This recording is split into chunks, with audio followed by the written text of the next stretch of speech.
Wow, une vidéo peut-être un peu plus red pile aujourd'hui, c'est pourquoi les femmes parfois font exprès de vous faire péter un câble. Pourquoi elles font exprès de vous énerver, juste pour voir si vous avez la force de les rembarrer, de vous éloigner, de vous faire respecter. Donc certaines femmes vont vous provoquer en fait émotionnellement, intentionnellement, pour tester votre force, votre capacité à rester calme, ou simplement votre capacité à vous respecter. Vous voyez, est-ce que ce mec est capable de se respecter? Donc ça, pour beaucoup de femmes, c'est très très important. Ce type de comportement sert à tester votre stabilité émotionnelle.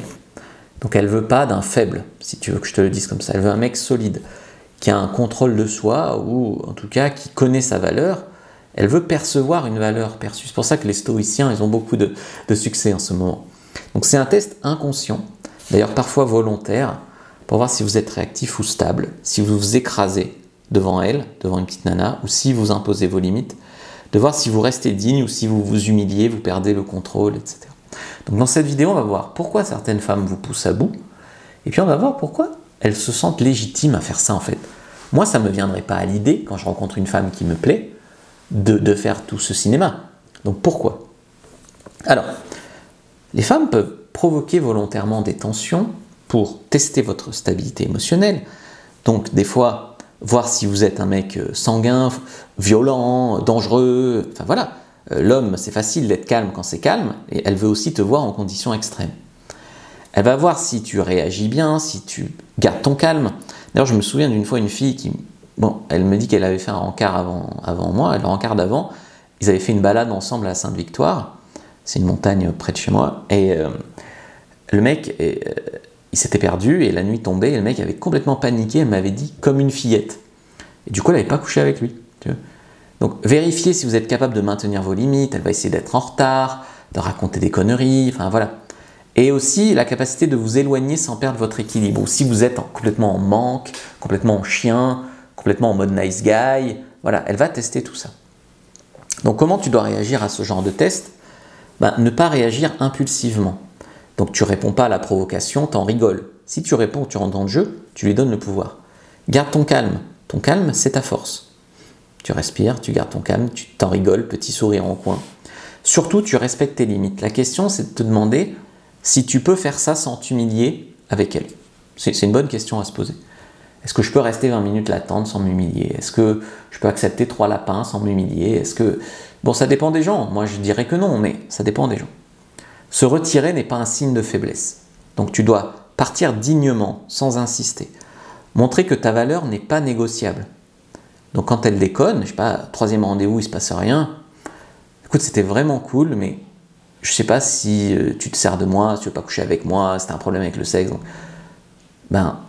c'est pas contre toi, mais s'il ne se passe rien, si on ne progresse pas, je pense qu'on va s'arrêter. Tu vois, ne pas tolérer la manipulation. La manipulation, tu vas voir, elle va pleurer, elle va te culpabiliser. Tu dois toujours te respecter. Donc, quand une femme veut voir si tu peux lâcher prise, elle attend une réaction. Elle attend de voir ton intégrité. Elle attend de voir ton calme intérieur, ta capacité à rester maître de tes émotions. Paradoxalement, une femme qui va te tester comme ça, toi, ça va t'énerver. Tu vas avoir envie de la punir en levrette. Mais elle, au contraire, tu passeras ces tests, elle sera encore plus attirée par toi. C'est ce qui est fou, parce que toi, tu seras moins attiré par elle. Alors, certaines femmes déclenchent des scénarios difficiles juste pour voir comment tu réagis. Et la vraie force, c'est le calme. C'est la capacité à ne jamais sacrifier ta dignité émotionnelle. Alors, moi, j'avais une question que je me suis posée, c'est pourquoi elles se sentent légitimes de faire ça. Franchement, moi, ça ne me viendrait pas à l'idée. Je pense que les femmes ont été socialement conditionnées à le faire. C'est-à-dire que depuis très jeunes, certaines femmes, souvent inconsciemment, elles apprennent que leur pouvoir dans la séduction, c'est de se faire désirer. Donc elles se font désirer. Que leur sécurité, d'ailleurs physique et sexuelle, vient du fait qu'elles filtrent les prétendants. Donc elles doivent se donner, on va dire, à un bon prétendant. Et aussi qu'elles ont la main sur des hommes qui prouvent leur valeur, leur self-control, leur attachement. Donc beaucoup d'entre elles pensent que tester ou provoquer un homme, c'est normal, naturel ou même nécessaire. Sans compter qu'il y a beaucoup de séries télé ou de culture pop qui leur font croire que les hommes aiment les femmes dites de caractère, les attachantes, les machins. Ce qui est faux, mais elles le croient. Donc il y en a qui se transforment en emmerdeuses, en pensant que les hommes aiment les chieuses. Mais c'est souvent avant tout une stratégie de protection émotionnelle, une preuve aussi d'immaturité. Certaines femmes ont été blessées, manipulées, utilisées, donc elles se disent, si je veux éviter de souffrir, je dois voir si ce mec tient la route. Donc elles provoquent, elles ignorent, elles jouent un peu la garce pour voir si tu restes calme, tu poses tes limites. Et si t'es pas là juste pour tirer un coup puis disparaître, tu vois. Alors, c'est pas toujours toxique au départ, c'est juste les règles du jeu de la séduction homme-femme, mais mal dosé, ça devient destructeur parce que elles pensent que c'est normal, que tu leur dois tout, les hommes, ils acceptent ça, et là, ça se renforce. Et là, ça met un cadre où tu acceptes ces petits jeux à la con. Elle te traite mal et tu cours derrière elle encore plus fort. Tu te plies à tous ces caprices de peur de la perdre ou de ne pas tirer ton coup. Et ça valide ce comportement. Elle continue parce que ce comportement a été validé par des tas de mecs morts de faim.